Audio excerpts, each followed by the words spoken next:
Todos, esto es la Biblia en casa y el versículo correspondiente al cuarto domingo de Cuaresma, domingo de la Etare, ahora veremos lo que significa, día 27 de marzo de 2022, es el siguiente.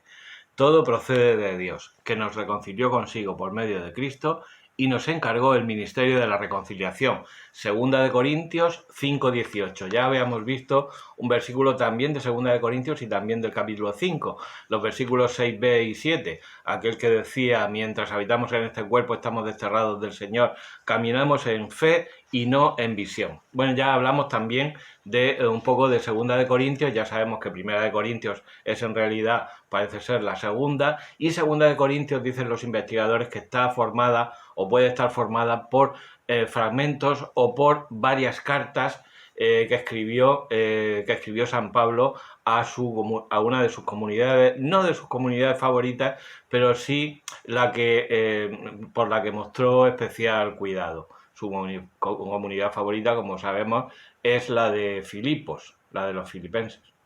Podemos fechar esta carta aproximadamente a finales del año 57. Voy a explicar lo que es el domingo de la Etare. En los tiempos fuertes que se llaman Adviento y Cuaresma, siempre hay uno de los domingos que es donde, digamos, se relaja la seriedad penitencial propia de este tiempo. En el Adviento es el tercer domingo, que se llama Domingo de Gaudete. Y en Cuaresma es el cuarto, domingo de la Etare. ¿Por qué? Porque en el rito antiguo, al principio, cuando entraban los celebrantes y subían al presbiterio, se cantaba pues un introito que se llamaba, ¿no? Y entonces estaba formado en principio por los salmos, pero luego se fueron incorporando otros versículos de la palabra y también habría introitos especialmente realizados para la ocasión, como por ejemplo el introito de la misa de Requiem, Requiem aeternam dona eis Domine et lux perpetua luceat eis, que no está en la Biblia, está compuesto especialmente para esta ocasión.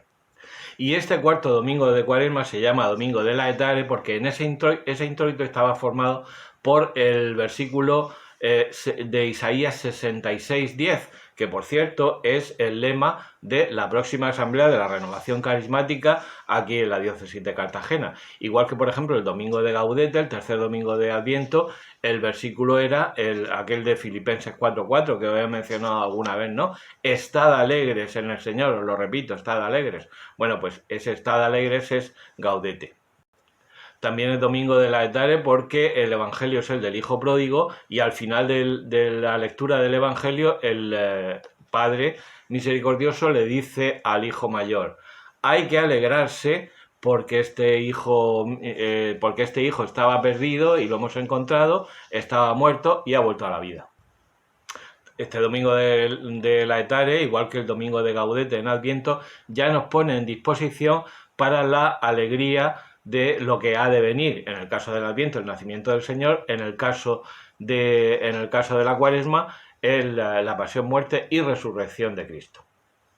Nos habla aquí San Pablo del ministerio de la reconciliación. Esto viene diciendo que la nueva criatura en Cristo es eso, una nueva criatura.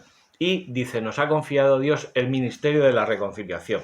Ministerio, en el original aparece la palabra diaconía. Diaconía significa servicio.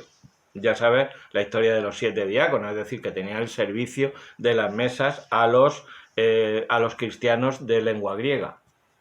Aquí en 2 de Corintios, en este pasaje, es donde aparece la palabra ministerio, es decir, diaconía, por primera vez en las cartas de San Pablo. Dice, ministerio de la reconciliación. Ya sabes por qué el sacramento del perdón de los pecados es el sacramento de la reconciliación, porque se menciona aquí en este versículo y en este pasaje.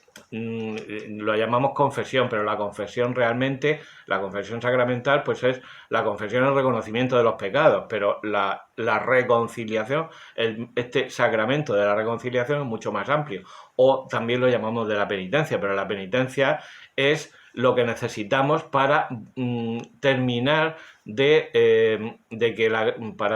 que nosotros actúe la gracia que hemos recibido durante el sacramento y nos pongamos otra vez en el camino de la conversión. El sacramento, llamarlo sacramento de la reconciliación, abarca todas las fases de lo que llamamos la confesión sacramental: examen de conciencia, dolor de los pecados, propósito de la enmienda, decir los pecados al confesor y cumplir la penitencia. ¿Y en qué consiste este ministerio? Pues no está recogido expresamente en el Nuevo Testamento, como nos hace notar León Dufour, pero sí que, claro, no tiene sentido hablar del ministerio de la reconciliación refiriéndose solamente a proclamar o a dar ejemplo de bondad ante los demás para proclamar que Dios nos ha reconciliado consigo mismo en Cristo. No, se trata de un servicio concreto y determinado, del que tenemos muchas pruebas. Por ejemplo, Juan el Bautista, cuando acudía a la gente, confesaba primero sus pecados. Jesús perdonó los pecados, por ejemplo, al paralítico cuando lo pusieron delante de él: hijo mío, tus pecados te son perdonados. Ese ministerio de la reconciliación, del perdón de los pecados, Juan 20:20, a quienes les perdonéis los pecados, es Jesús resucitado el que lo hace. Y tenemos precedentes, por ejemplo, en el capítulo 3 y 4 de San Juan, donde se nos dice que Jesús bautizaba, pero luego se nos aclara al principio del capítulo 4 que Jesús no bautizaba, bautizaban sus discípulos. ¿Y qué estaba haciendo mientras tanto Jesús? Probablemente perdonando pecados. Y no solo eso, en la carta de Santiago, al hablar de la unción de enfermos, ya vemos que los presbíteros ungen con aceite y perdonan los pecados. Y hay precedentes también en el Antiguo Testamento: Levítico 5:5, donde para determinados pecados el que ofrecía la víctima para el sacrificio lo confesaba esos pecados. Y asimismo la confesión de David ante el profeta Natán en 2 de Samuel 12:13. Y en fin, esta es la tradición de la Iglesia, que siguiendo estos precedentes que nos iluminan acerca de que esa práctica de la Iglesia primitiva era conforme a la voluntad de Cristo, ya digo, expresada en Juan 20:20.